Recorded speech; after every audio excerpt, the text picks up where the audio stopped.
Jason Rzucidlo reporting inside the Detroit Historical Museum, joined by Mr. Bob Sadler, Director of Public Relations. How are you today? Okay, always good to see you, Jason. You as well. Now we're back again. So what's new here at the museum this time? Well, this is the latest installment of our Fabulous Five series of exhibits. This one is focusing on Detroit award winners. These are basically people who, some of them you've seen before at the museum, but this is just kind of a different way of presenting them. They're presented in the context of having been noted as being the tops in their field and been recognized with major national or international awards. So we start off with Mitch Albom, who of course has been a long-time sports columnist and Sunday columnist in the Detroit Free Press. Just in the last year, he received a Lifetime Achievement Award, the Red Smith Award, from the Associated Press sports editors. And so that's a big award for him. Needless to say, he's won many awards, but that's the one that we're focusing on here. Also in the exhibit, Ralph Bunche, who was born in Detroit and was the first person of color to receive the Nobel Peace Prize, which he received in 1950 for brokering a peace deal between the Israelis and the Arab states in the Middle East. Also in the exhibit we have Diana Ross, who of course from Detroit, alum of Cass Tech, and also of course known as a Motown singer both solo and with the group The Supremes. She's in the exhibit because she won Lifetime Achievement Awards from Black Entertainment Television and also the prestigious Kennedy Center honors about 3 years ago. And then finishing off the exhibit, we have actress Julie Harris, who is from the Grosse Pointes, and she has received Tony Awards as well as a Lifetime Achievement Tony Award for her work on the stage. She of course also has done acting in film and television.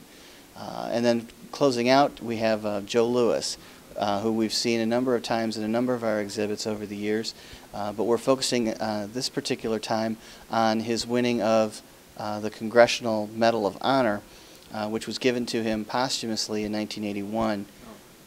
Basically, the award given for his work during World War II in support of the troops, where he basically toured all over the world, giving boxing exhibitions and you know, helping the morale of the troops all over the world. So why were these five chosen for the Fabulous Five?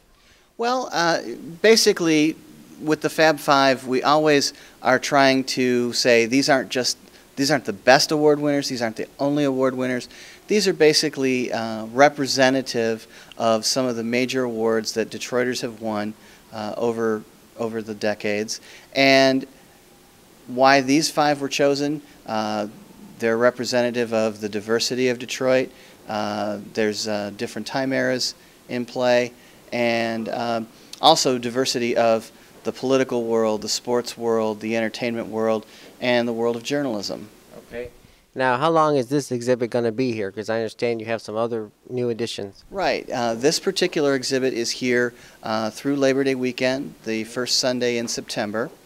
And the other two exhibits that just opened up are actually going to be up for about a year.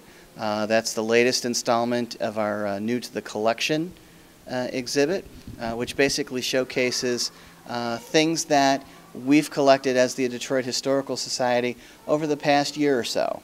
And basically the idea behind it is to demonstrate that, you know, we're a living, breathing museum. History is not just stuff that happened 100 years ago.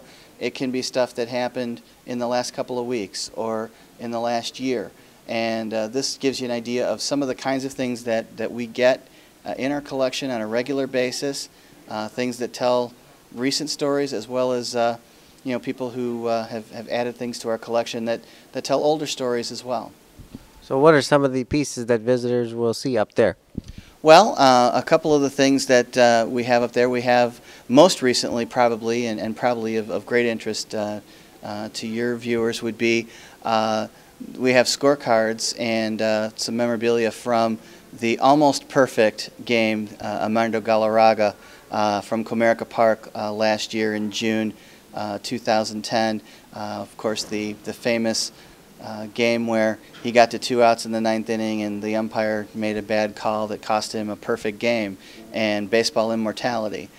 So we have some things from that game. We also have some some other new artifacts that include a Cunningham drugstore sign that was in the Grosse Points.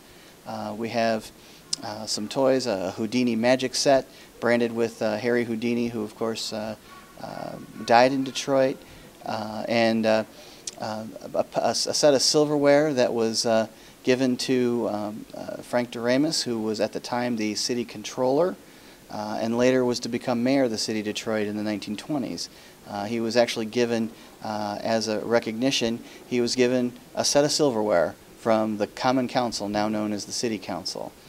So that's just a hodgepodge of things, again, that show this is a living, breathing museum, and we're always looking for things that tell the stories of the history of Metro Detroit. I understand you also have some new artwork up there. That's correct. The latest installment of our Detroit Artist Showcase features the works of an artist by the name of Janet Anderson, who had, unfortunately, a relatively short career. She lived between 1949 and 1997, and she's most famous for her pen and ink renderings and drawings of Detroit cityscapes, Skyline and other types of cityscapes of Metro Detroit. And so we have some good examples of some of her work in our Detroit Artist Showcase. Okay. Just briefly, with the community gallery, now you have the sports memorabilia in there, and I understand you'll be changing it over shortly? That's correct. The next installment in our community gallery is going to feature the Detroit Economic Club. And the Michigan Sports Hall of Fame exhibit is closing April 3rd, and the new exhibit will be opening to the public, I believe it's the 16th of April, and that'll continue, I believe that'll continue through early July. Okay. And the hours and ticket prices? Okay. Yes, the Detroit Historical Museum right here in the Cultural Center. We are open Wednesday, Thursday, and Friday from 9:30 to 3, Saturdays from 10 to 5, and Sundays from noon to 5. And you can get more information about us at DetroitHistorical.org, or you can call 313-833-1805. Admission prices are $6 for adults, $4 for children and seniors. Kids 4 and under are free. All right, thanks a lot. Nice speaking with you again today. Always good to speak.